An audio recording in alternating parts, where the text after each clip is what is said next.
Alright, what up, y'all? It's Metaphor, back for more to kick the raw. Represent everyone's you and I verse. We're going to do a video on the full moon in Aries, the sun in Libra. So let me know what house you have this accumulating in, and let me know how you're experiencing this full moon and how it's affecting you. Is it a light circumstance? Is it a heavy circumstance? It's a full moon, so let me know how it's going down for you. Then also, with that being said, hit the like, share, and subscribe button. And with that being said as well, with your comment that you're going to post based on the house that you're going to have Aries participating in, you're going to post your sun, moon, and ascendant as well. And me personally, I'm going to have a website where we can actually calculate our sun, moon, and ascendant signs and the rest of our planets eventually. But for now, you can go over to astro-seek.com and you can get your chart done. Go to transit chart calculator or birth chart calculator, and you can comprehend where you's at, where you's come from. Where did you come from? Where did you go? Where did you go from? Kinda. That's flunked out, right? If I'm really thinking about that, where that relates, where that comes from, not the best space. You dig what I'm saying? So yeah, scratch that. I'm not gonna say no more Cotton Eye Joe, none of that, because that's flunked out. Let's really think about that. What is the context of that? They try to make it seem real relatable, but at the end of the day, they put an external passion, like Aries behind it. Oh, it sounds like a full moon circumstance to me. My fault. My apologies. But yeah, with that being said, we got this full accumulation in the way we're relating and the way we're going about initiating and creating. And at this point in time, it's about this initiating and creating of this external passion to relate. So this full accumulation in relations is what we're experiencing.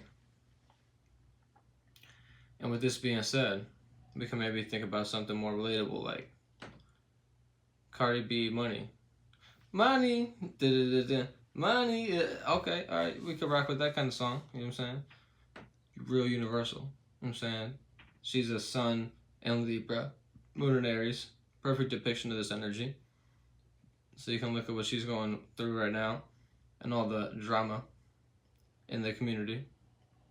You dig what I'm saying? A whole lot of drama, whole lot of Leo stuff going down, it seems like. You know what I'm saying? A whole lot of fifth house circumstances. You know, the Sagittarius is a trine to this Leo energy, this fifth house energy. So they know how to create it. So let's be clear on that. So now, moving forward, with this full moon in Libra, you want to watch who you're relating to. Watch why you're relating to them. Watch how passionate level. Watch so you don't get too invested into the way you're relating to someone and you end up tipping over the pot and you end up creating a fight or something like that. Or you have your enemies on your mind and you want to just, you know what I'm saying, go out and get some right now. Turn some TVs off. Don't be doing all that right now. Stay in if you're watching my videos. Hold it down, you know what I'm saying? Comprehend that at this point in time, if you ain't get them at this point, or if they ain't got you at this point, it ain't meant to be. And if you want to go outside and get God during the full moon, that's on you, homeboy. You see what I'm saying? If you have these new accumulations and somebody, you know what I'm saying, getting at each other to the point that, you know what I'm saying, there has to be some kind of circumstance where there's a conversation had, all right, you have that conversation. Sometimes there ain't no words to be had at all, and that's just what it is. So at this point in time, if this is the point where there can be no words had, then just stay inside, homie. You know what I'm saying? Hold on the fort so you don't catch no case, you dig? Because being in the system and all that, at this point in time in the year, it ain't the way to go. That ain't the move, you dig? So moving forward, we have this moon in Aries and the sun in Libra. So with that being said, we're going to break down from the rising in Aries all the way to the Pisces having the Aries in the 12th house. So the Aries rising is experiencing this personal affair that has this full accumulation based on their 7th house being Libra. So they have this opportunity, this opposition, so they can add on or be opposing to their way of relating or relating to others. So Aries is naturally opposite to everything. So the Aries rising is going to have this mood that they don't want to relate to anybody at this point in time. So don't go and over accumulate that and tip over the pot and continue to be so unrelatable that you just want to oppose everything, Aries, at this point in time. And that's how you know which octave you're in. Then moving forward, Aries in the second house.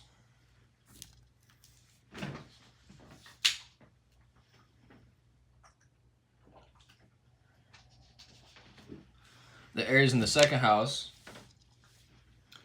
is going to be the Taurus. Pardon me. Yeah, I'm flunked out. It'll be the Taurus will have the Aries in the 12th house, not the Pisces. The Pisces is next because they'll have the Aries in the second house. Then it'll move to the Aquarius, which will have Aries in the third house. You see what I'm saying? So, Aries in the second house, which is the Pisces rising, they're experiencing this value system of being externally passionate. And their way of relating in their behind the scenes secrets and their transformations is the way that they're taking action right now. So at this point in time, the Pisces should see what they're valued and where their shared values lie.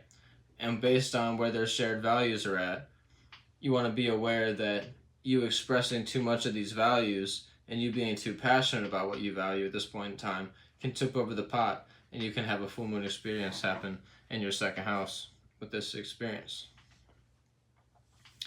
And then moving forward, this Aquarius rising will have the the Aries in the third house, which will be a sextile. So they'll be having this opportunity to be able to tip over the pot, essentially, based on seeing, okay, me being this Aquarius and having this 60-degree angle to the Aries, they're able to see the opportunity in their own fixed way, how they could actually tip over the pot in their environment, and then be opposite in their based on their way they're acting in the environment, have this opposition knowledge and wisdom on how to relate based on being opposite to the environment in general. So the Aquarius at this point in time needs to see the opportunity to actually calm things down and actually keep things more relatable in the environment. And then moving forward, the Capricorn rising, which will experience the full moon in Aries in the 4th house, because it's a square, so they're learning how to be more passionate and learning how to be more relatable at this point in time. And, not learning how to be more, because they're a square to the Libra, so they're all squared up at this point in time. This is a learning process with this full moon for the Capricorn. So the Capricorn needs to just take several back seats and see, okay, what is the best way to actually be relatable based on this passionate circumstance. And however you have that play out will then in turn tell you which octave you're on. Is it high vibrational or low vibrational?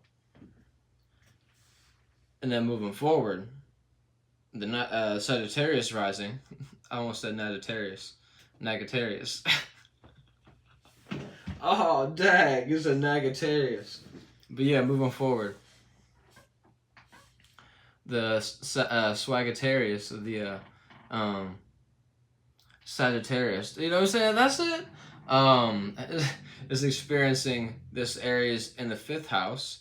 So based on the Aries in the 5th house, they're able to create an opportunity in ways to be opposite in their way of expression. And based on this expression, they can be then in turn have this sextile and this opportunity to see an opportunity in the way that they are associating.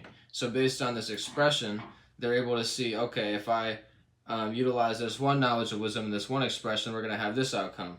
And if I utilize this other knowledge and wisdom, then we're going to have another outcome. So at this point in time, the Sagittarius is pretty wise. So the Sagittarius is able to utilize both sides of the energy. But with this being said, it's a full moon, so you don't want to tip over the cup based on your expression. So don't express yourself too much. Be more relatable in your association. And then moving forward, the Scorpio rising is experiencing the Aries in the 6th house. So based on their routine pattern and their health at this point in time. So with this being said, the Aries seeing where their health, this Aries in the 6th house, based on the Scorpio rising, seeing how their health is playing out. Then in turn, they're able to see how they're relating to their dreams, illusions, and nightmares based on the Libra in the 12th.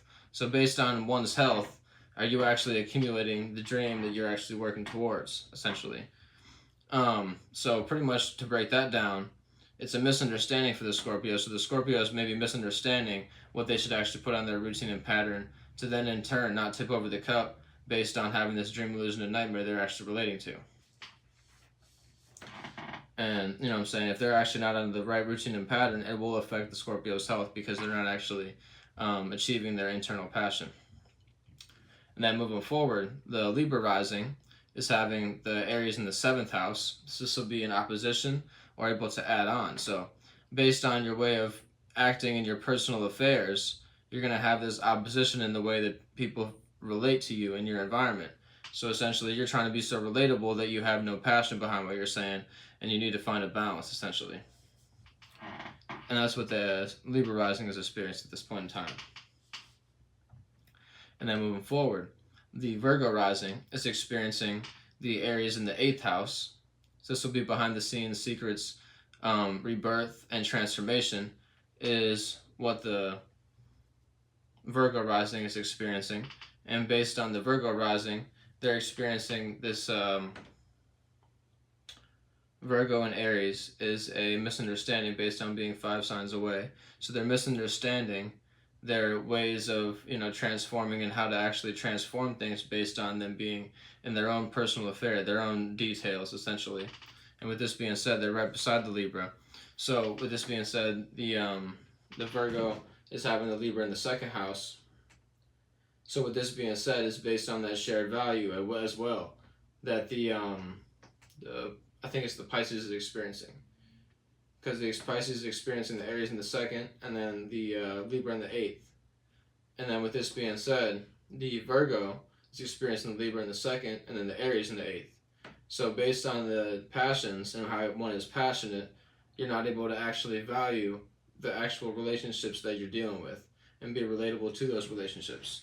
So the Virgo may misunderstand based on the certain detail that they're working with. And moving forward, the Leo rising is experiencing the Aries in the 9th house, so the knowledge, wisdom, and experience, and traveling within the mind and externally. I'm saying shouts out to Dole the Pilot Man on that knowledge of wisdom, because it's not just traveling externally, you can also travel within the mind. So with that being said, the Leo rising is experiencing this opposition to the the Aries in the 9th house to the Libra in the 3rd. So with that being said, they're able to be a sextile to the Libra energy, so see the opportunity, how to actually be in their environment, and then with that being said, they're able to see and create the opportunity based on the Aries energy and how the actual knowledge and wisdom is actually feeling to an individual. So with this being said, the Leo just needs to see what actually knowledge and wisdom is going to be beneficial to the actual environment they're relating to at this point in time. And that's how they can stay in this equilibrium energy and not tip over the cup based on this full moon experience. And then moving forward, the Cancer rising is experiencing the Aries in the 10th house. So based on the status, they're able to learn from the certain status that they're working with at this point in time. And it's a learning process based on this passionate status that they're achieving. And with this being said, they're having the opposition to the Libra energy, which are experiencing the Sun. And based on this Libra energy and the Sun, it's going to be in their 4th house. So at this point in time, how the Cancer is passionate and how they initiate and create their emotions is how it's going to be playing out based on the square energy in the 10th house, with the Aries being there and the full moon being experienced in their 4th house. They're having this opposition between their career and their home and how they experience, conducting themselves in their home and conducting themselves in their business and career. So essentially, don't be too business minded to the point that you're unrelatable, Cancer. That's pretty much the gist here, and that's the key to that, to staying on the higher octave. And then the Gemini is experiencing this Aries energy in the 11th house. So they're able to see an opportunity and able to create an opportunity with the Libra. They're seeing the opportunity with the Aries and creating an opportunity with the Libra. So with this being said, the Gemini energy can essentially kind of play devil's advocate in a way. They're able to see the opportunity on how to make people not so passionate about something, but them also be passionate at the same time, and also be relatable and create an opportunity to be relatable based on this passive aggressive circumstance.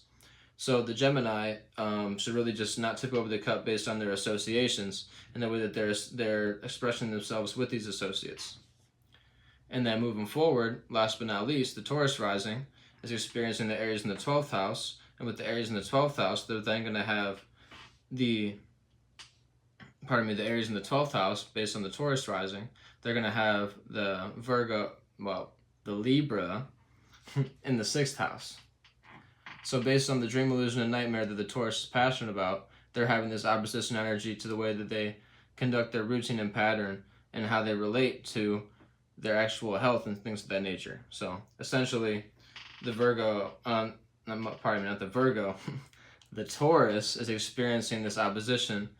So what they're internally passionate about and feeling internally passionate about based on the Aries in the 12th house is creating this opposition to their actual routine and pattern and their health. So they just need to find some balance in between their routine and pattern and what they're dreaming about. And the Taurus is usually pretty good about that based on being right beside the Aries is a fatal attraction, either goes real good or real bad. And then the misunderstanding though, but also being Venusian energy tied to the Libra energy with this and the sun sign. So at this point in time, the Taurus just needs to sit back and see, okay, what is actually most beneficial to relate to at this point in time. So much love and peace if you believe in that. And stay safe or stay dangerous, one of the two. Holler back at me at conscious1347@gmail.com. That's conscious1347@gmail.com. And you can holler at me for a reading or any questions you have about my live streams or any of the videos I've done or how to do more better videos and things like that, or just your thoughts, or you can ask for a menu based on the reading. So holler back at me.